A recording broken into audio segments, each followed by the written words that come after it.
这一台最大的差别。这一台其实他们那个永远也都是长一样。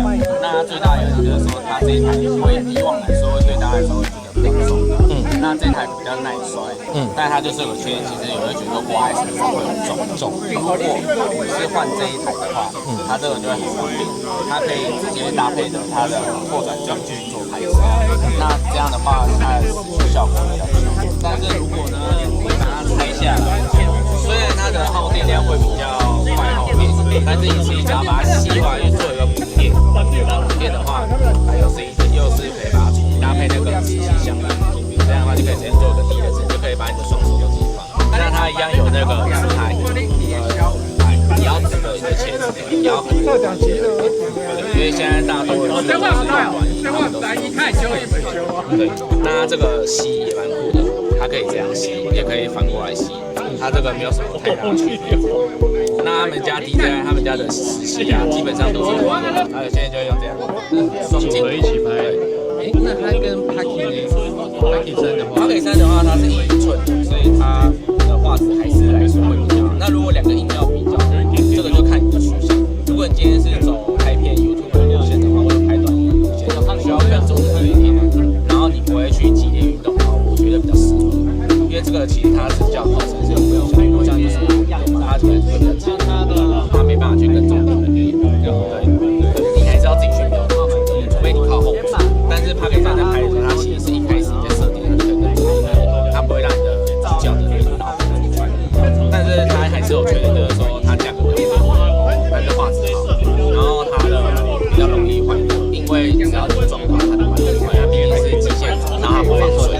所以我都会跟客人讲说，如果你今天来买，你跟我说你想要拍片，然后想要好一点，有跟踪效果、画质好的话，我就会推 Pocket 3。但是我会跟他讲说，你买 Pocket 3就是要那种小心一点，不要尽量不要去撞到它，会摔到。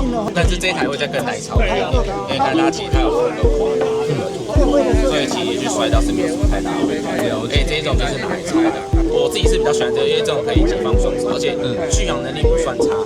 画质又好，也一样可以拍4K，然后也有4K跟60帧都可以去拍。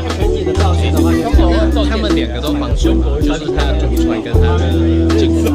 如果要说防水的话，是主机这边，这个主机是确定有防水，可以直接丢到水里面。那你说拓展上呢，它是这样合在一起是防水，因为它主机有防水，但是它这样的话是做的防水，如果到水是不会什么，对，但是你这不能丢到水里。那 Pocket 3的话就是完全不行，它连雨天量都不行，因为它那个水会有水，然后那个它的电机就容易坏掉。大概他们用法其实就是简单方便。它是不是有分60跟128？哦，60跟128，我是推荐128，因为其实128跟60键差1000多。这个哦，它是外接机嘛？对，它是本身内存的话，如果你买128内存会比128，但如果你要在外接的话，就是这边可以再插一张记忆卡。等于说它是有2个储存空间，但是隔壁棚那个的话就没有，隔壁棚就没有内存，它就是只能插卡。那它这边拍完它是怎样到你的图传？有什么特别的？它这边单独拍的时候，它会先储存这个记忆，那到最后你把它吸回来的时候，它的那个资料就会传到这边来。